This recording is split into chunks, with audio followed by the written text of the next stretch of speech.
Estamos aqui com a mãe Romilza, que é sacerdotisa do terreiro de Umbanda Força e Luz, e ela nos trará esclarecimentos importantes em relação a o que a Umbanda nos traz de informação em sua carta magna a respeito dos gays, lésbicas, a respeito do acolhimento que essa religião faz em relação a este público.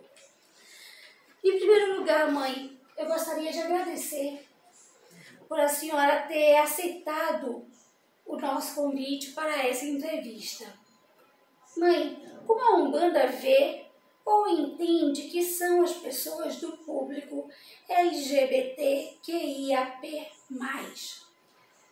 A Umbanda, na realidade, tem uma visão muito clara com relação a essa pergunta sua e esse questionamento que me parece ultimamente ser tão necessário. A espiritualidade nos traz que somos seres que encarnamos, todos aqui com uma missão de vida, cada um com o seu processo, cada um com a sua história.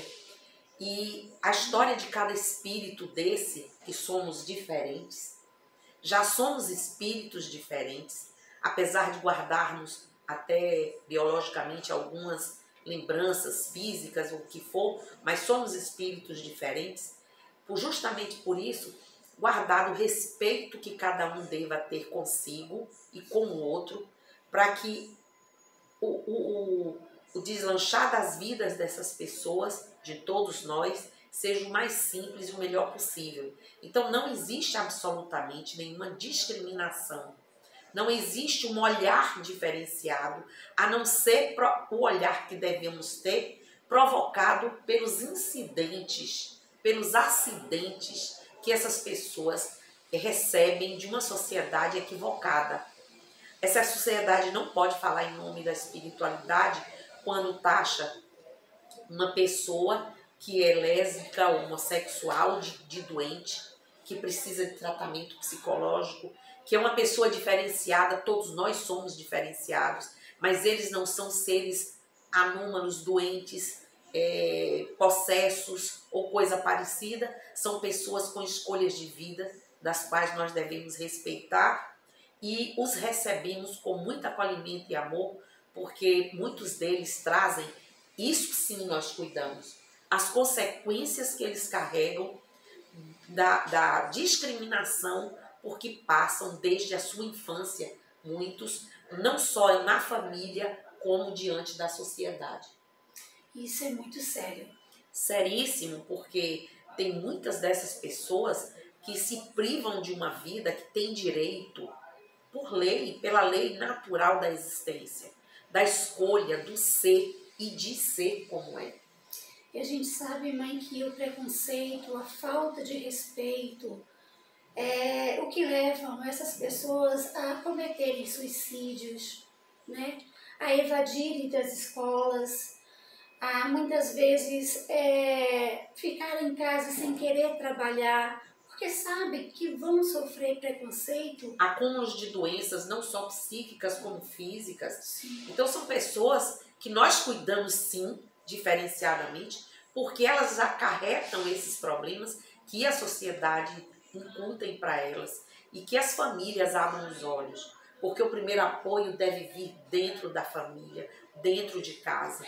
Essas pessoas são seres que amam, essas pessoas são seres normais que sangram como nós, que choram como nós, que são inteligentes, que são criativos, são seres normais que têm escolhas, não só a orientação sexual, têm escolhas lindas de vida, mas alguns são obrigados, justamente por essa perseguição, essa falta de respeito, de compreensão, de intolerância, a seguir e a trilhar caminhos tortuosos, como das drogas, do álcool, não é?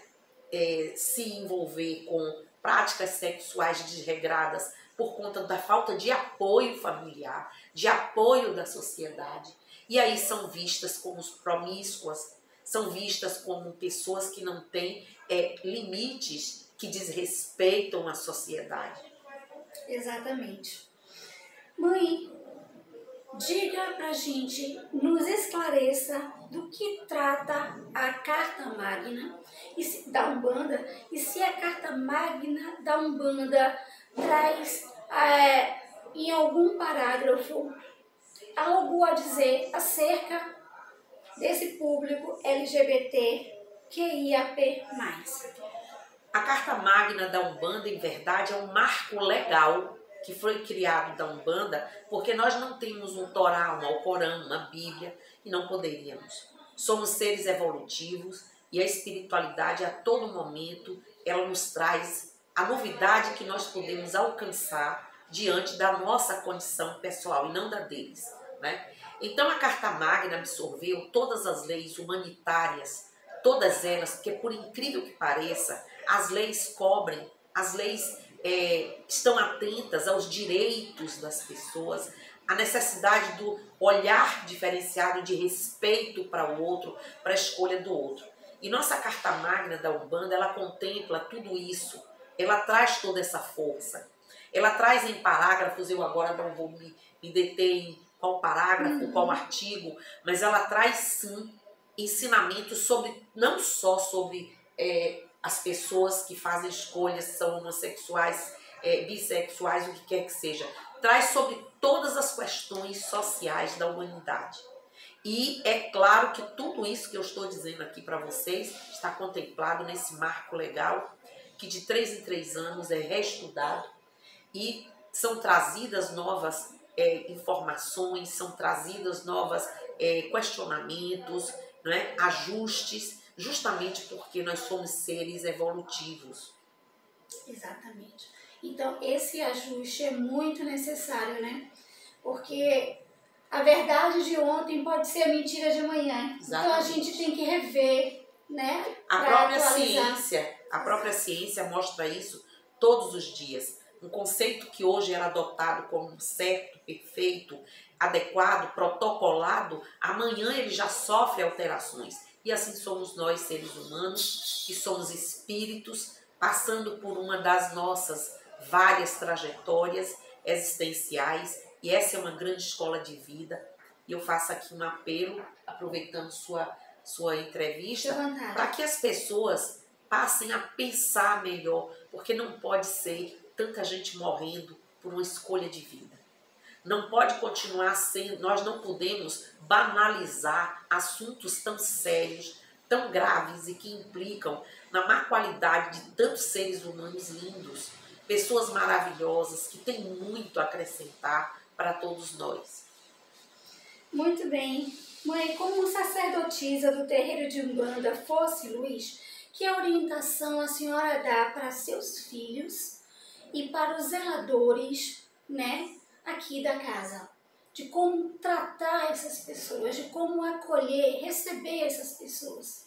No terreiro de Umbanda, assim como toda a sociedade religiosa, ela está sob o direcionamento, né, de algum órgão maior. No caso nosso da Umbanda, são os espíritos, a egrégora espiritual. Eles formataram esse trabalho, eles direcionam. Eu, enquanto sacerdotisa, assim como outros, seguimos os direcionamentos da espiritualidade. Está claro que é fácil para mim, como para muitos de nós, acatar, reconhecer, aquecer, internalizar que cada ser humano que chega a nosso terreiro, ou chega ao nosso campo, nossa casa de atuação, ele deve ser acolhido, ou ela deve ser acolhida com todo amor, com todo carinho, com todo respeito que lhe é devido. Não como uma forma protocolar, mas como uma consciência da existência dessas pessoas, desses seres humanos que nem nós, com as suas diferenças, como nós todos temos. Então, os zeladores, assim como somos chamados, inclusive desde a portaria, todos são conscientes, são voluntários que escolhem trabalhar com o público e eles já se identificam com essas transmissões de informações da espiritualidade, de como nós devemos recebê-los. Pelo contrário, Cada pessoa que tem um problema, quer seja um deficiente físico, uma gestante, uma patologia crônica, que qualquer que seja, para cada uma dessas pessoas nós temos um atendimento, um direcionamento, um olhar diferenciado. E, infelizmente, para as pessoas que são homossexuais, bissexuais, transexuais, nós temos que ter também esse olhar. Por quê? Porque eles estão sofrendo os ataques lá de fora e chegam adoecidos. Então nós temos que ter sim esse olhar, obrigados pela condição em que essas pessoas chegam. Mas seria normal como outro qualquer, igualmente, se nós todos tivéssemos os mesmos problemas, mas não temos. Então cada um é tratado com o amor que lhe é devido, com o respeito que lhe é devido e com a consciência de que nós temos que ser cada vez mais visionários do ser, do outro e do amor. Uma coisa que eu acho lindo que consta no manual do médium, né, aqui desta casa de Umbanda, é que as pessoas aqui, né, principalmente a mãe, né, sacerdotisa da casa, é de que ela recebe espíritos, independente da sua condição, da sua orientação sexual ou da sua identidade de gênero. Ou seja, o tratamento é exemplar e humanista. Tem esse olhar, né, de carinho, de amor e de pleno respeito por essas pessoas. Essa grande escola de vida, que é essa encarnação, e essa casa, esse terreiro que foi projetado, programado e é conduzido pela espiritualidade, no qual aqui eu sou uma zeladora, uma mãe, uma sacerdotisa, visa justamente nos enxergarmos enquanto espíritos. Nós não somos uma matéria animando o espírito. Nós somos espíritos animando mentes e matéria. Somos espíritos passando por etapas necessárias e talvez, quem sabe, todo esse desajuste, desalinho, compreensão dos seres, das escolhas, não só da questão de gênero, mas de cor, né? A forma desrespeitosa como mulheres são tratadas num país onde o feminicídio é terrível. Ou seja, um terreiro de Umbanda, ele passa a ser um quilombismo, o que vem a ser um espaço onde nós tratamos de racismo, nós tratamos de intolerância, nós tratamos de todas as questões de frente, tentando fazer as pessoas despertar para si mesmas, porque de repente quem está destratando o outro é um doente. É uma pessoa que está precisando de ajuda também. Então a gente tem que ter esse olhar condescendente para com essas pessoas que distratam, que incutem pensamentos terríveis, que não conseguem abrir a sua mente, mas principalmente o seu coração e o seu amor para o outro. Não conseguem enxergar nas suas dificuldades como os outros também têm e fazer delas o mínimo possível. Então é por isso que os seres espirituais, nós espíritos encarnados, precisamos amadurecer, né? O amadurecimento é um crescimento, é a evolução esperada de nós. Exatamente. Mãe, muito obrigada. Eu me sinto muito honrada por sua participação nesse projeto. Eu tenho certeza que a sua fala muito contribuirá, né, para desmistificar, para fazer com que muitas pessoas reflitam sobre a questão e repensem na sua forma de tratar e acolher essas pessoas. Eu deixo aqui o meu axé, né? Namastê, Saravá, Motumbá, Mojubá, Colofé, todas as formas de amor que nós possamos falar e reverenciar uns aos outros, e pedir a vocês que escutem palavras de amor. As palavras de ódio, as palavras de intolerância, as palavras de falta de compreensão acerca do outro, elas não nos acrescentam nada. No máximo, o que a gente pode fazer, o mínimo que a gente pode fazer nessa vida é entender a nós mesmos, nos amarmos, nos protegermos e assim a gente transferir para o outro, porque essa corrente de amor é que nos sustenta enquanto espíritos, em qualquer condição que estejamos. Axé, obrigada. Axé, obrigada também.